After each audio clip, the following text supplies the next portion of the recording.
وَأَعِنُّونِي بِوَرْءٍ وَاجْتِهَادٍ وَالْعِفَّةِ وَسَدَادٍ۔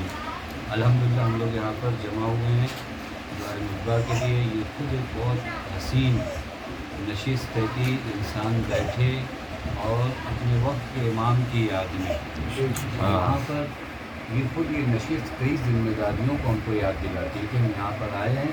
وقت امام ابھی جو جملے آپ نے خود دعا میں پڑھے یہ سب اضطرار کی کیفیت ہے، یعنی اللہ پڑھ کے آئینہ، یعنی کسی کو آپ تلاش کر رہے ہیں، کسی کو آپ ڈھونڈ رہے ہیں، یعنی آپ بے چین ہیں۔ حتیٰ مرحوم شیخ کلہری رضوان اللہ تعالیٰ علیہ نے بھی معرفت امام کا جب باب شروع کیا نا تو معرفت الامام نہیں لکھا الاضطرار الی الحجہ، یعنی انسان کے اندر وہ بے چینی ہو۔ اور قرآن بھی کہتا ہے معلوم ہے امن یجیب المضطر اذا دعاہ ویکشف السوء، اضطرار پیدا ہو جائے ممکن ہی نہیں کہ خدا اس اضطرار کو دور نہ کرے۔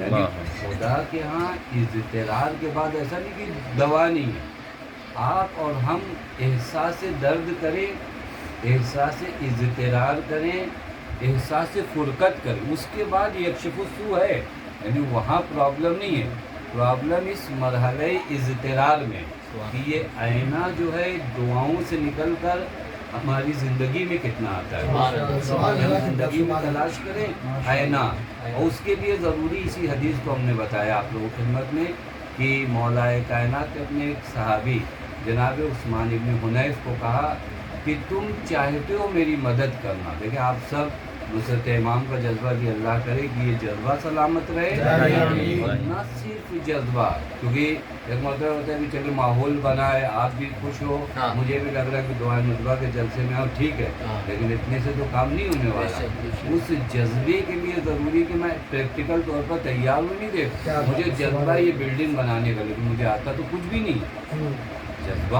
جذبہ ایک پہلی چیز ہے، اچھی چیز ہے، لیکن جذبہ نصرت امام کے بعد دوسرا مرحلہ جو ہوتا ہے خود نصرت امام ہوگی کیسے؟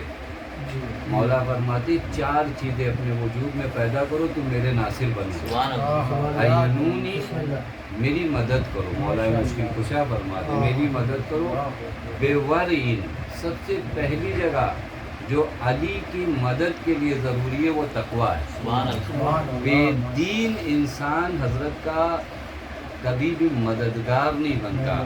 دین جتنا تمہارے اندر ہوگا تم مددگار، چلانے سے، نعرہ لگانے سے کہ مولا کے مددگار ہیں، بہت لوگوں نے ہم سے پہلے گزشتہ تاریخوں میں نعرے لگائے اور شاید ہم سے تیز آواز میں لگائے، لیکن چونکہ یہ کوالٹیز نہیں، پہلی کوالٹی تقویٰ ہے۔ تقویٰ اگر امام المتقین کے ساتھ، چونکہ جس امام کا ہم انتظار کر رہے ہو متقی تقویٰ ہے، خوب اس امام المتقین کے ساتھ میں کیسے رہ سکتا ہوں جب میرے وجود میں تقوی ہی نہیں ہے؟ تو پہلی چیز جو حضرت فرماتے بے ورعین، ورا یعنی وہی تقویٰ، ورا کا اور بھی بہت ڈیپ معنی ہے لیکن وقت نہیں، بس تقویٰ اتنا بھی، اور ورا بہت زیادہ سخت نہیں ہے، آپ واجبات کو انجام دیجئے، محرمات سے بچیے، اتنا آسان، مستحبات تک آپ پہنچیں گے بعد میں دھیرے دھیرے، لیکن ابھی صرف واجبات کو انجام دیجئے، حرام سے، یہ ورا کا پہلا مرحلہ۔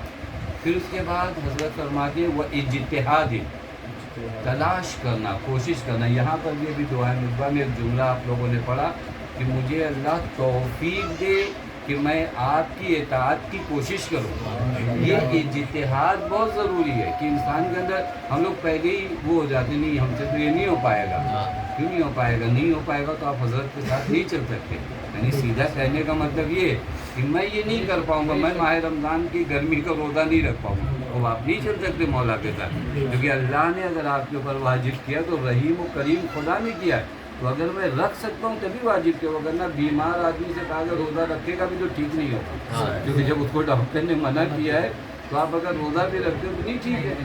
تو یہ اجتہاد یعنی راہ اطاعت میں کوشش کرنا۔ پھر اس کے بعد حضرت فرماتے ہیں وہ عفت، تیسری چیز جو تمہارے اندر ہونا چاہیے پاکیزگی۔ یہ وہ چیزیں ہیں جو امام کی پاکیزگی کا بھی ایک پورا مرحلہ ہے، آنکھ کا پاک ہونا، زبان کا پاک ہونا، کانوں کا پاک ہونا، شکم کا پاک ہونا، فکر کا پاک ہونا۔ یہ پاکیزہ لوگ آتے ہیں اس راستے میں، جتنے بھی غیر پاکیزہ ہیں کچھ دن رہتے ہیں لیکن ظاہر سے بات وہ نہیں رہ پائیں گے، وہ تھوڑے دن رہتے ہیں اس کے بعد جن کے وجود میں بھی کچھ نجاستیں ہوتی ہیں، وہ حضرت کے ساتھ یا تو اپنے آپ کو وہاں کام کر کے پاکیزہ بناتے ہیں، ایسا نہیں ہو سکتا کہ آپ کہیں میں ناپاک رہ کر حضرت کے ساتھ رہوں گا، یہ نہیں ہوتا۔ ناپاک ہوتا ہے کہ ہو سکتا ہے آ جائے قریب، لیکن کچھ دنوں بعد اپنے آپ کو صحیح کرے، حضرت کی پیروی کرے اور پاک ہو جائے۔ لیکن یہ کہیں کہ نہیں اسی کوالٹی میں ساری نجاستیں یعنی شکام یہ وہ سب، اور یہ بہت بڑی عبادت ہے۔ بعض روایت میں ملتا ہے ایک شخص نے امام محمد باقر علیہ السلام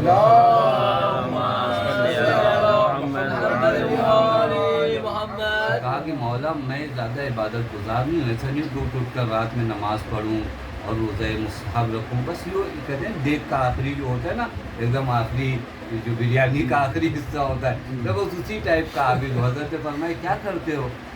کہا لیکن میرے اندر دو کوالٹی، ایک یہ کہ میں جو کھاتا ہوں وہ پاک کھاتا ہوں، اور جو میرے شہوات جنسیہ ہیں وہ راہ حرام سے نہیں گزارتا۔ حضرت فرماتے سب سے بڑے عابد گزار سبحان اللہ کھائے اور جو چیزیں شہوات جنسیہ ان کو، بس یہ عفت۔ آخری چیز جو راہ نصرت امام میں ضروری ہے وہ سداد یعنی صلابت، محکم۔ یہاں آنے کے بعد آپ کے اوپر پھول نہیں برسایا جائے گا۔